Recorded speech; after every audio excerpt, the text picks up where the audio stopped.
Hello everyone.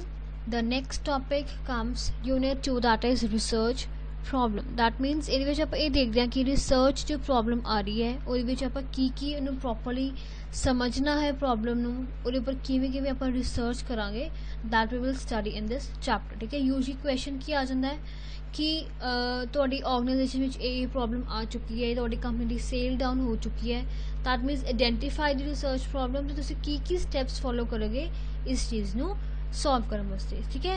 So let's discuss with the chapter. ठीक है। Introduction. In all organizations some kind of research is required to support decision making. कहते हर एक organisation में research तो जरूरी होंगी है ताकि आप डिसीजन कोई लै पाइए, सपोर्ट कर पाइए डिसीजन लैन वास्ते। ठीक है। For example examination of circulation records to determine if fund allocation should be changed. कहते आप ये देखना है कि ये फंड तुहानू जो एग्जामिनेशन में चाहिए है वो आप चेंज करनी चाहिए, फंड्स की नहीं करनी चाहिए, कि सानू एलोकेट करनी चाहिए, इस आप हर चीज़ आप डिसाइड करते हैं। So research is use to provide facts on the first two which support the decisions that will have an impact on the future। कहते आप देखते हैं कि पास्ट और प्रेजेंट आप डिसीजन लैन तो बाद प्रेजेंट में आप की लिता, पास्ट में की चीज़ हुई सी जो तुहानू अगे जाके फ्यूचर में ये चीज़ हेल्प करेगी, आप रिसर्च वो वास्ते करते हैं। So there is a famous saying that problem well defined is half solve. Obviously कहते अगर आप प्रॉब्लम को प्रॉपरली डिफाइन करता अद्धी तो सानू पहले ही अद्धा सोल्यूशन तुहानू पहले ही मिल जाएगा। ठीक है। सो प्रॉब्लम अगर प्रॉपरली आप वेल डिफाइंड वे नाल उन्हें एक्सप्लेन किया, उन्होंने प्रॉपरली समझिया, डीपली समझा, तो अद्धी प्रॉब्लम तो तुहानू उस टाइम ही सॉल्व हो जाएगी, दैट मीनस तुहानू उस टाइम ही तुहानू उस चीज़ का सोल्यूशन मिल जाएगा। ठीक है। सो research problem is a condition that causes a researcher to feel anxious, uneasy and confused। That मीनस वो कह रहे रिसर्च प्रॉब्लम ऐसी कंडीशन आ जाती है जो कि रिसर्चर ਨੂੰ थोड़ी टेंशन विच पाती है, कन्फ्यूज विच पाती है, वो अनईजी फील करता है। ऑब्वियसली उन्होंने बिकॉज जाके प्रॉब्लम में जब तक वो प्रॉपरली समझेगा तो ही वो डाटा कलेक्ट कर पाएगा, जब तक उन्हें प्रॉब्लम समझ नहीं आएगी तब तक वो डाटा कलेक्ट करना फ़ायदा नहीं है। अगर वो डाटा गलत कलेक्ट कर लेगा दैट मीन्स वो सारे रिसोर्सेज वेस्ट हो जाएंगे। ठीक है। So it involves a complete analysis of the problem area involving who, what, where and why of the problem situation. ठीक है। तो ये चीज़ सबको चीज़ पढ़ता है कि प्रॉब्लम की है, किस चीज़ बारे है, कितने प्रॉब्लम आई है, तो कदों आई है, तो क्यों आई है, ये सारी चीज़ें वो प्रॉब्लम सिचुएशन को समझता है। ठीक है। So first point comes research problem. So what is research problem? A research problem refers to some difficulty which an organization faces and wishes to obtain a solution for the same। कहते एक ऐसी situation होंगी, एक ऐसा हुंदा कि है research problem, एक ऐसी सिचुएशन, ऐसी डिफिकल्टी जो ऑर्गेनाइजेशन फेस कर दी है तो वो चाहती है कि मैंने उस चीज़ का सोल्यूशन मिले, that is your research problem. So it refers to some difficulty जो उन्होंने प्रॉब्लम फेस करनी पै रही है, डिफिकल्टी फेस करनी पै रही है which an organization faces and wishes to obtain a solution for the same। So while doing research, defining the problem is very important because problem clearly stated is half solved। कहते जो आप problem को देख रहे हैं उन्हें समझना बहुत ज़रूरी है। अगर हम प्रॉपरली डिफाइन जब कर देंगे तो अद्धी प्रॉब्लम थोड़ी उसी टाइम ही सॉल्व हो जाएगी, तुहानू उसी टाइम ही सोल्यूशन अद्धा उसी टाइम मिल जाएगा। ठीक है। सो अगर जो भी प्रॉब्लम है उन्हें प्रॉपरली डिफाइन करेंगे वो तुहानू अद्धा सोल्यूशन तुहानू at that time he provide कर देगा। ठीक है।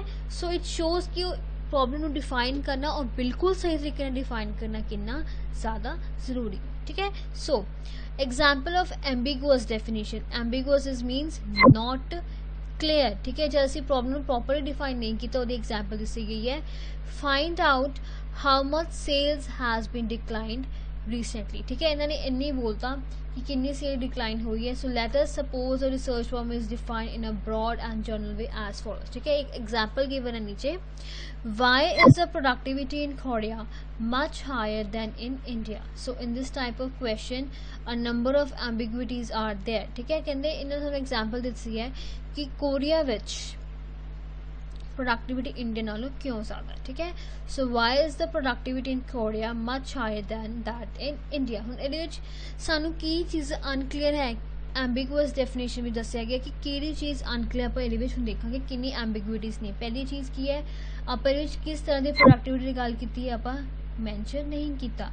ਮੈਨ ਹੈ, ਮਸ਼ੀਨ ਹੈ ਕਿ ਮਟੀਰੀਅਲ ਹੈ, ਵੀ ਹੈਵ ਨॉट ਮੈਂਸ਼ਨ दैट, ਠੀਕ ਹੈ। ਸੋ ਪ੍ਰੋਡਕਟਿਵਿਟੀ ਕਿਸ ਚੀਜ਼ ਦੀ ਆਪਾਂ ਕਰ ਰਹੇ, ਇਹਦੇ ਵਿੱਚ ਮੈਂਸ਼ਨ ਉਹ ਚੀਜ਼ ਨਹੀਂ ਕੀਤੀ ਗਈ। ਦੂਸਰੀ ਚੀਜ਼, to which type of industry is the productivity related to, ਠੀਕ ਹੈ, ਕਿਸ ਇੰਡਸਟਰੀ ਦੀ ਆਪਾਂ ਗੱਲ ਕਰ ਰਹੇ ਹਾਂ, ਇਹ ਵੀ ਨਹੀਂ ਦੱਸਿਆ।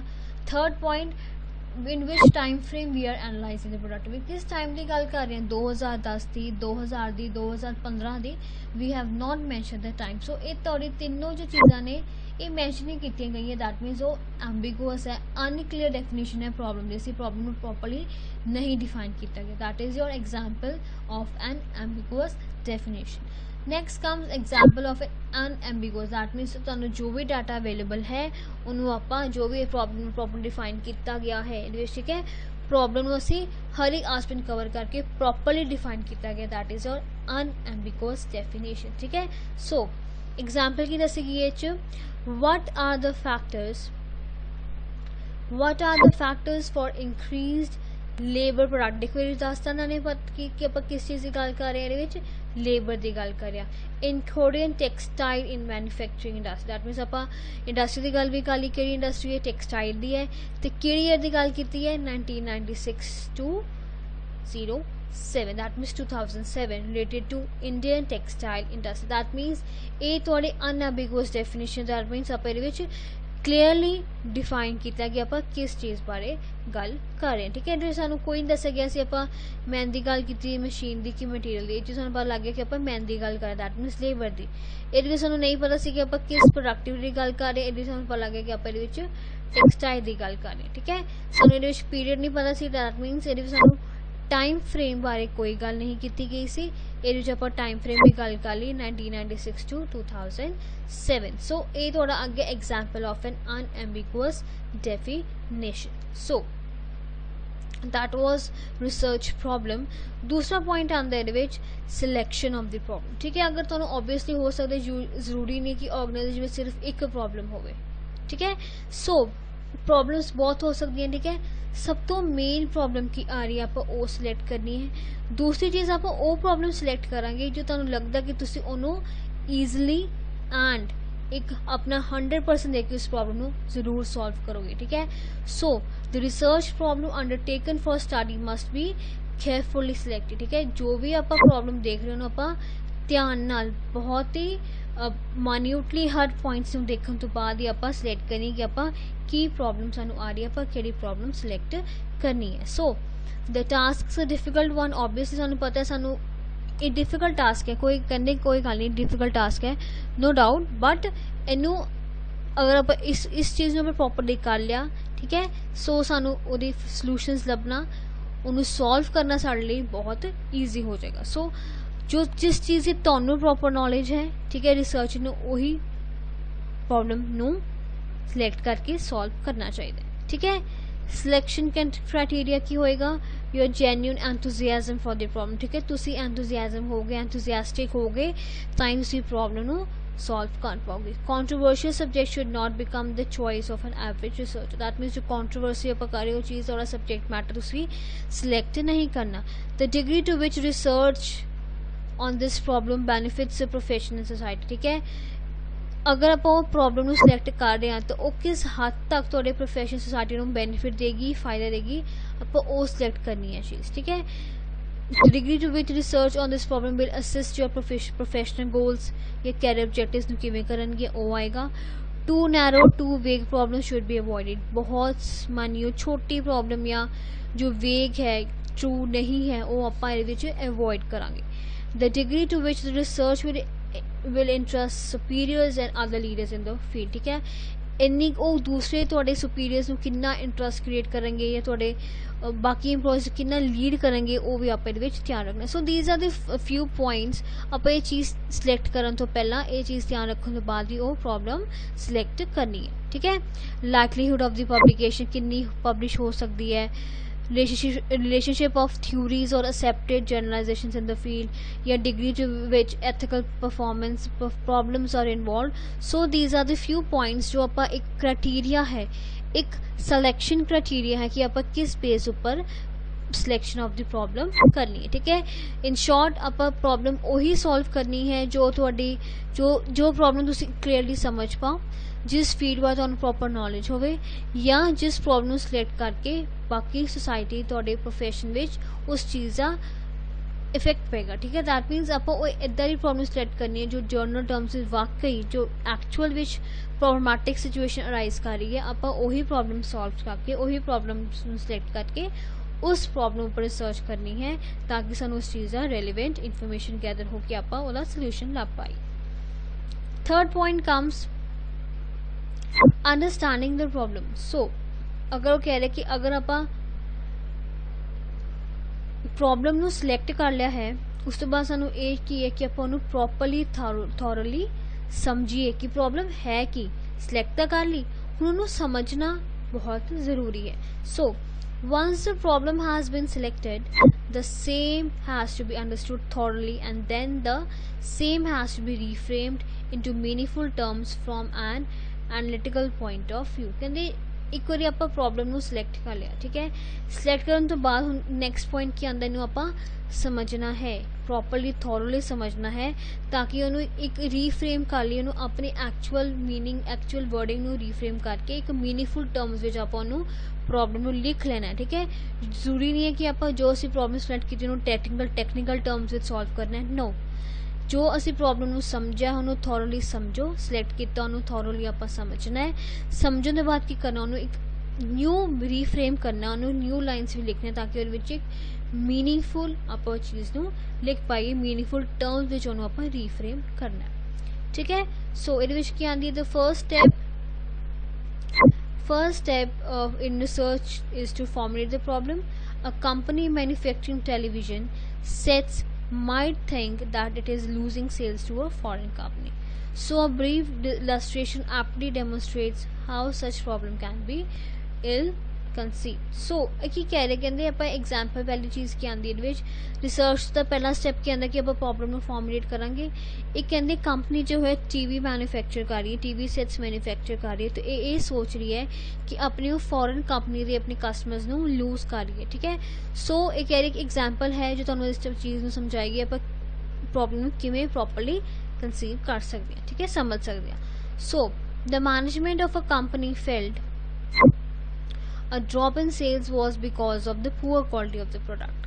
So subsequently research was undertaken with this to improve the quality of the product, but despite an improvement in quality, sales did not pick up. So in this case you may say that the problem is ill defined. The actual reason was ineffective sale promotion. The problem thus need to be carefully identified। So कि क्या management ਨੂੰ ਇਹ ਲੱਗਿਆ कि मेरी cell इसलिए company की cell down हो चुकी सी। ठीक है, उन्होंने सोचा साड़ी क्वालिटी की अच्छी नहीं है तां करके साड़ी सेल डाउन हुई। एक कंपनी की परसैप्शन सी, कंपनी का बिलीव सी। बट कहते जो रिसर्च कंडक्ट हुई उन्होंने प्रॉब्लम उन्होंने कंपनी ने किया प्रोडक्ट इंप्रूव कर लिया। ठीक है, बट दे आर सेइंग जो उन्होंने क्वालिटी इंप्रूव की फिर भी उन्होंने सेल वधी नहीं। क्यों नहीं वधी? रीजन बिहाइंड दैट वॉज कि ये रीजन सीगा कि उन्होंने उन्होंने सेल प्रमोशन जो प्रमोशन कर रहे थे अपने प्रोडक्ट की वो इनइफेक्टिव सीगी। सो ये सानू ये पता लगता है कि जो प्रॉब्लम सी उन्होंने प्रॉपरली आइडेंटिफाई करने तो बाद प्रॉपरली अंडरस्टैंड नहीं की सीगी। So it is a very important step कि अगर प्रॉब्लम अगर सिलेक्ट की है आपां तां उहनूं असीं क्लीयरली प्रॉपरली उन्होंने रिलायबल वे नाल इफेक्टिव वे नाल उहनूं अंडरस्टैंड भी करना है। So they are saying that the marketing problem which needs to research can be classified into two categories। केड़ी प्रॉब्लम हो सकती ने डिफिकल्टी रिलेटेड प्रॉब्लम्स एंड दूसरी आंदी है थोड़ी opportunity related problem. So while the first category produces negative results और कहते हैं कि थोड़ी फर्स्ट कैटेगरी है डिफिकल्टी रिलेटेड प्रॉब्लम्स तो तुहानूं नेगेटिव रिजल्ट्स दिंदी है such as decline in market share हो गया, सेल्स हो गया। बट जो सेकंड है इट प्रोवाइड्स योर बेनिफिट्स। ठीक है, सो कह रहे कि जो डिफिकल्टी रिलेटेड प्रॉब्लम्स हैं तुहानूं नेगेटिव इंपैक्ट्स दिंदी है, नेगेटिव रिजल्ट्स दिंदियां ने, और जो अपॉर्चुनिटी रिलेटेड प्रॉब्लम्स ने तुहानूं बेनिफिट्स प्रोवाइड करदियां। सो ये सीगा थोड़ा थर्ड पॉइंट कि आपां प्रॉब्लम ਨੂੰ अंडरस्टैंड करना बहुत जरूरी है। अगर आप प्रॉब्लम अंडरस्टैंड नहीं करांगे ਤਾਂ ਤੁਹਾਨੂੰ ਉਸ ਚੀਜ਼ ਬਾਰੇ ਕਾਫੀ ਲੌਸਸ ਹੋ ਜਾਂਦੇ, ਠੀਕ ਹੈ। ਸੋ ਵਾਈਲ ਫਾਰਮੂਲੇਟਿੰਗ ਪ੍ਰੋਬਲਮ, ਅਗਰ ਪ੍ਰੋਬਲਮ ਅਸੀਂ ਫਾਰਮੂਲੇਟ ਕਰ ਰਹੇ ਹਾਂ ਅਸੀਂ ਕੀ ਚੀਜ਼ਾਂ ਨੂੰ ਡਿਫਾਈਨ ਕਰਾਂਗੇ ਪ੍ਰੋਪਰਲੀ, ਠੀਕ ਹੈ। Who is the focus, that means customers care ਨੇ। ਸਬਜੈਕਟ ਮੈਟਰ ਰਿਸਰਚ ਦਾ ਕੀ ਹੈ, ਜੋਗ੍ਰਾਫਿਕਲ ਟੈਰੀਟਰੀ, ਠੀਕ ਹੈ, ਆਪਾਂ ਕਿੱਥੇ ਜਾਣਾ, ਕਿਸ ਏਰੀਆ ਵਿੱਚ ਜਾਣਾ, and to which period does the study pertains to, ਕਿਸ ਪੀਰੀਅਡ ਦੀ ਗੱਲ ਹੋ ਰਹੀ ਹੈ। Example, why does the upper middle class of Bangalore shop at Lifestyle during the Diwali session. So इन्होंने एग्जाम्पल दी है कि जो अपर मिडल क्लास के लोग ने बैंगलोर के, वो लाइफस्टाइल क्यों जाके शॉपिंग करते दिवाली सीजन दे, ठीक है। So here all the above 4 aspects are cover, जो आप आस्पेक्ट्स पढ़े नहीं 4 आप एग्जाम्पल विच कवर कर रहे हैं। We mean trust in number of variables due to which shopping is done at a particular place, ठीक है।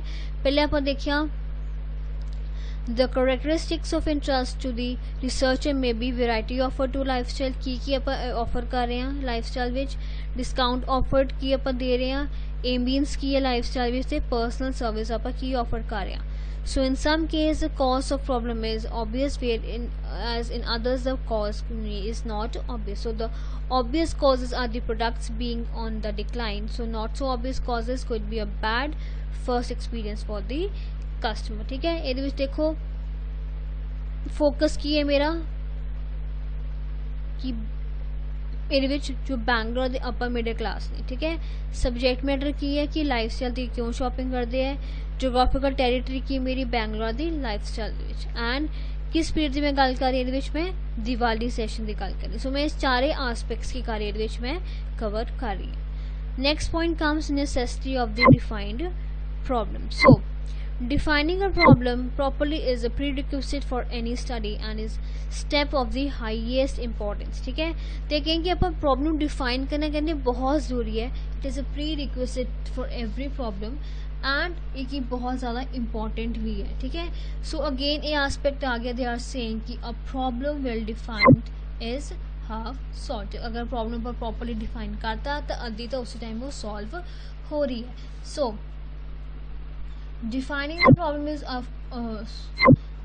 the problem is often more essential than its solution, because where the problem is formulated an appropriate technique can be applied to generate alternative solutions। कहते solution नालों ये जरूरी है कि आप essential की important कि आप प्रॉब्लम ਨੂੰ डिफाइन करिए, ठीक है। कहता है वो प्रॉब्लम ਨੂੰ अच्छी तरह फॉर्मुलेट करता डिफाइन करता तो ਉਹਦੀ ਕੀ ਆਪਾਂ ਟੈਕਨੀਕ ਲਗਾਣੀ ਉਹਦਾ ਸੋਲੂਸ਼ਨ ਲੱਭਣ ਵਾਸਤੇ ਸਾਨੂੰ ਈਜ਼ੀ ਹੋ ਜਾਏਗਾ, ਠੀਕ ਹੈ। ਸੋ ਇਨਸਟੈਡ ਕਿ ਆਪਾਂ ਇਹ ਚੀਜ਼ ਪਰ ਫੋਕਸ ਕਰੀਏ ਕਿ ਆਪਾਂ ਸੋਲੂਸ਼ਨ ਕੀ ਲਗਾਣਾ ਹੈ, ਆਪਾਂ ਇਨਸਟੈਡ ਇਹ ਦੇਖਾਂਗੇ ਕਿ ਆਪਾਂ ਸਾਨੂੰ ਪ੍ਰੋਬਲਮ ਕੀ ਹੈ ਤਾਂ ਕਿ ਆਪਾਂ ਇੱਕ ਐਪਰੋਪਰੀਏਟ ਟੈਕਨੀਕ ਲਗਾ ਕੇ ਪ੍ਰੋਬਲਮ ਦੇ ਅਕੋਰਡਿੰਗ ਉਸ ਚੀਜ਼ ਨੂੰ ਉਹਦੇ ਅੱਛੇ ਆਲਟਰਨੇਟਿਵਸ ਅਵੇਲੇਬਲ ਅੱਛੇ ਆਲਟਰਨੇਟਿਵਸ ਨੂੰ ਅਪਲਾਈ ਕਰ ਪਾਈਏ, ठीक है। So this statement signifies the need for defining a research problem, ठीक है। सो the problem to be investigated must be defined unambiguously, for that will help you to describe relevant data from the irrelevant ones। कहते अगर आप ये चीज़ देखिए कि आप unambiguous data create करना है ताकि सानू रेलीवेंट डाटा मिल पाए instead of irrelevant data. Irrelevant data अगर आप कलैक्ट कर लाँगे सारा टाइम भी वेस्ट हो जाएगा, तो रिसोर्सिस वेरी विच वेस्ट होंगे। सो it is very important unambiguous data, that मीनस clear data, ठीक है। जिवें मैं एग्जाम्पल पिछे पढ़ी कोरिया की, ठीक है। दैट मीनस वो अनएम्बिगुअस किवें उन्होंने कीता सीगा, सानू टैक्सटाइल इंडस्ट्री बारे भी दसता उन्होंने, ठीक है। मैन बारे गल कर रही सी, लेबर बारे गल कर रही सी, ते टी पीरियड की सीगा 1996 टू 2007। दैट मीनस वो अनएम्बिगुअस सीगा, सानू हर चीज़ क्लीयरली दसी गई सी। जब आप हर चीज़ क्लीयरली डिफाइन कर लवेंगे सानू रेलीवेंट डाटा मिलेगा, ठीक है। ऊपर दी एग्जाम्पल ही एम्बिगुअस थी, दैट मीन सानू डाटा अच्छा रेलीवेंट नहीं गिवन सीगा, आप सही तरह डाटा कलैक्ट नहीं कर पाए, दैट मीन ਉਹਦਾ रिजल्ट की हो गया, ਤੁਹਾਡੇ सारे रिसोर्सिस वेस्ट हो गए, थोड़ा टाइम भी वेस्ट हो गया, ਤੁਹਾਨੂੰ कॉस्ट भी पैगी, ठीक है। So that means they are saying कि अगर आप अच्छी तरह प्रॉब्लम डिफाइन करांगे सानू रेलीवेंट डाटा मिल जाएगा, ठीक है। सो the question of course when you speak about marketing research is how I can target more customers that I can sell my product to। so you are looking for specific answers such as कि मैं किस तरह दा what type of soda do all foreign born meals between the ages की कहते आप देखने कि जो सोडा लोग मेल मैंबर्स 25 to 35 की लेंदे ने, this is defining the problem। what do you consider foreign born males? so who constitutes SODEC sector. So this is important because companies and sales organization attempt to target their market instead of taking a shotgun approach. That means ਆਪਾਂ हर चीज़ ਇਹਦੇ ਵਿੱਚ define ਕਰਾਂਗੇ ਇਹਦੇ ਵਿੱਚ ਕਿ soda कौन ਲੈਂਦਾ ਹੈ, ठीक है, किस टाइप ਦਾ सोडा ਪੀਂਦੇ ਹੈ, ਜਾਂ बॉन्ड मिल्स ਤੁਸੀਂ फॉरन बॉन्ड मिल्स ਕਿਹੜੇ ਕੰਸੀਡਰ ਕੀਤੇ ਹੈ, ठीक है, एज ग्रुप ਕੀ ਉਹਨਾਂ ਦਾ ਸਭ ਚੀਜ਼ ਕਰਾਂਗੇ। बिकॉज वो कह रहे सारी कंपनीज होंगी जो सेल्स ऑर्गेनाइजेशन होंगे ने वो टारगेट कर दिया अपनी मार्केट इंस्टेड ऑफ शॉर्टगन, छोटा शॉर्टकट अपना तो शॉर्टकट अप्लाई करने की बजाय वो की करते हैं अपना टारगेट ऑडियंस सिलेक्ट करते हैं, ठीक है। So for a researcher problem formulation means converting the management problem to a research problem, ठीक है। फिर रिसर्चर वास्ते ये कि जो मैनेजमेंट की प्रॉब्लम आ रही है वो की करेगा बेसिकली उन्होंने की करेगा रिसर्च प्रॉब्लम विच कन्वर्ट कर लेगा। What are the sources of problem identification? Research students can opt the following ways to identify the problem। कहते हैं रिसर्च स्टूडेंट्स ने की ले सकते हैं फॉलोइंग आस्पेक्ट्स ਨੂੰ कवर कर सकते ताकि अपनी प्रॉब्लम ਨੂੰ आइडेंटिफाई कर पाए। Research reports already publish may be refer to define a specific problem या existence of any research organisation ले सकते हैं, professors working in reputed academic institution की हेल्प ले सकते हैं, company employees and competitors can exist in identifying the problem, ठीक है। ऑब्वियसली जो कंपनी के इंप्लॉयज़ ने जो उन्होंने कंपनीटर्स ने तुहानू हेल्प करेंगे, तुहानू एग्जिस्ट करेंगे प्रॉब्लम आइडेंटिफाई करने वास्ते। Culture and technological changes can act as a source of research problem identification, या सैमीनार्स आपां सिंपोजियम्स या फोकस ग्रुप करके एज अ यूजफुल रिसोर्स, ये थोड़े सारी चीज़ां ने जो हेल्प करेंगे तुहानू प्रॉब्लम आइडेंटिफाई करने वास्ते। Last point comes self questioning by the researcher while defining the problem, ठीक है। हुण जो ये की आएगा रिसर्चर जो है अपने आप में क्वेश्चंस पूछेगा इस प्रॉब्लम को डिफाइन करने वास्ते। So self questioning by researcher while defining the problem. So the first comes, is the research problem correctly defined, ठीक है। सबसे पहले तो यही देखेगा कि जो मैं रिसर्च प्रॉब्लम की है वो मैं एक्चुअल जो प्रॉपरली डिफाइन की है, हर आस्पेक्ट में कवर किया है, उस चीज़ बारे मैंने नॉलेज हैगी है कि नहीं हैगी, वो करेगा कि मैं जो मेरी रिसर्च प्रॉब्लम है उनमें करेक्टली बिल्कुल विदाउट एनी एरर्स उन्होंने डिफाइन की है कि नहीं की थी, या is a research problem solvable, ठीक है। जो मैंने रिसर्च प्रॉब्लम लिखी है वो सॉल्व हो सकती कि नहीं हो सकती।